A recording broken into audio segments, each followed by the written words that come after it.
Jadi hari ini aku akan mengajak kalian merasakan roller coaster ya.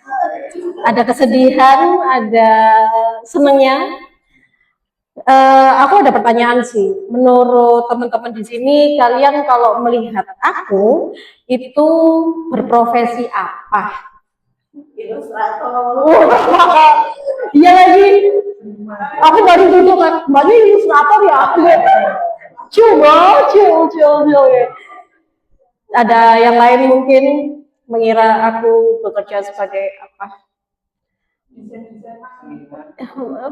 Seniman mungkin masih termasuk ya, masih bisa masuk. Jadi ini ada kaitannya dengan dari aku kecil. Aku berprofesi sebagai chef.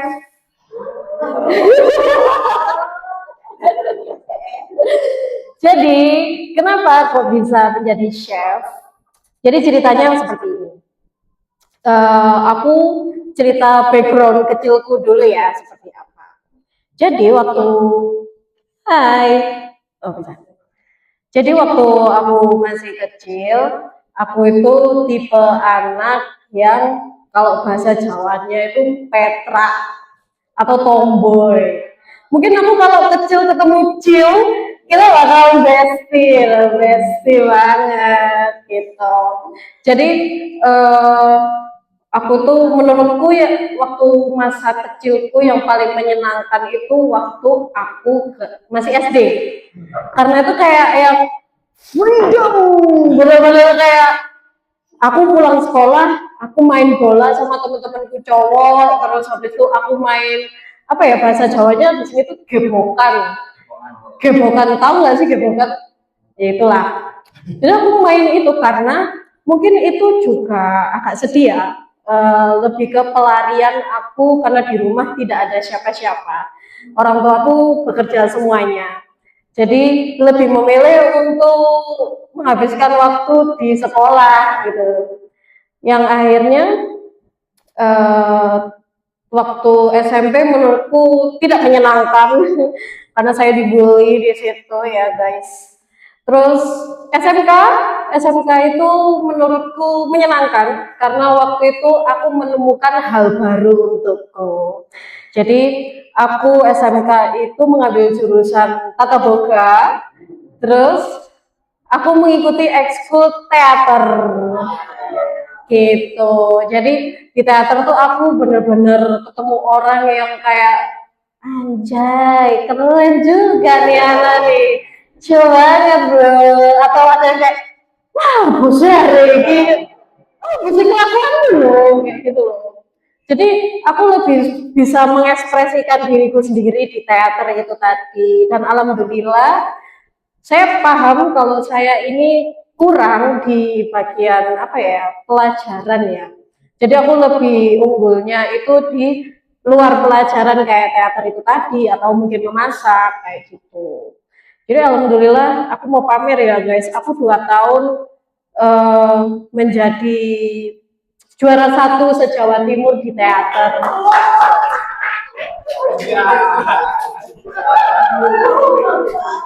Nah, terus kenapa sih kok bisa suka di bidang F&B? Karena waktu kecil, mamaku itu memang orangnya sibuk banget ya. Jadi pagi berangkat kerja, sore pulang, terus harus masak untuk kita berlima. Jadi menurutku itu, aku kalau ngeliat tuh kayak, ih keren ya, orang habis kerja kan capek ya, stres. Tapi ternyata itu pelariannya almarhum ibuku itu adalah masak. Kalau dia stres dia masak atau mungkin baking. Jadi benar-benar semuanya itu dia punya alat-alatnya. Terus akhirnya sering banget ngajakin aku untuk kayak ayo bantuin bunda dong bikin nastar gini kan nanti banyak keluarga yang datang kayak manusianya gitu kan. Jadi tapi tuh akhirnya tuh kalau aku inget-inget lagi sekarang tuh kayak oh my god aku beruntung banget dulu aku diajarin banyak hal sama ibuku karena ada satu momen itu bapakku ini lagi kangen makanan istrinya. Akhirnya tuh aku iseng membuat nastar. Akhirnya aku kasih, bapakku nangis. Nangis tuh karena kayak ini mirip banget sama yang ibu kamu buat biasanya.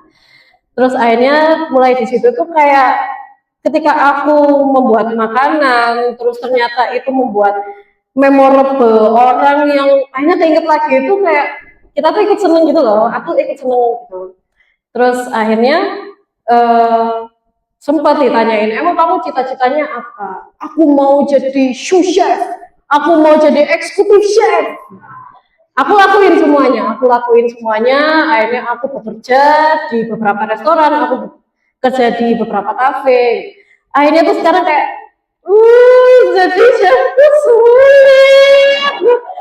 Kalau kerja di dapur tuh harus mentalnya tuh harus kuat, kayak lagi rame terus habis itu ada head chefnya marah-marah, kamu tuh gimana sih goblok gini. Aku cuma bisa masak sama iya chef, cuma bisa kayak gitu. Kayak aku kadang tuh lagi istirahat tuh kayak mikir kenapa ya aku bisa milih jadi chef ya gitu.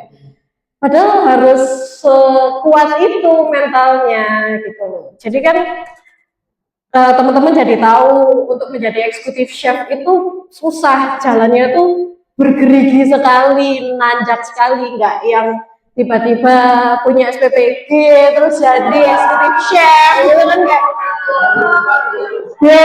aku dari kecil sudah mulai kayak terus kamu tiba-tiba bisa jadi eksekutif chef kayak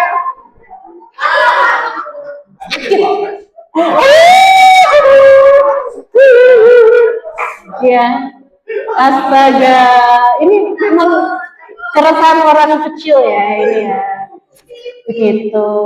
Jadi itu memang apa ya? Menurutku makanan itu bentuk bentuk untuk kayak kita tuh bisa mengingat memorable yang dulu. Kalian punya ini enggak? Masakan favorit ibu kalian? Mungkin ada yang mau hands up. Apa? Silakan Kak. Apa? Soto ayam enak. Tapi nggak pakai kecap. Ada lagi mungkin? Silakan. Itu bapakku kalau buat enak banget. Kalau aku tuh punya makanan yang memorable adalah sop buntut. Sop buntut tuh kayak enak pol. Apalagi ibuku yang membuat. Jadi pertama kali aku makan sop buntut tuh karena aku sakit. Jadi aku waktu kecil tuh sering banget sakit guys. Kayak sebulan sekali tuh bisa tipes, selalu tipes tuh bisa banget. Karena anaknya nggak bisa diem. Kayak, aku pengen main, aku pengen gini, aku drum band, aku mau ini, aku mau itu, aku ikut PMR, kayak gitu.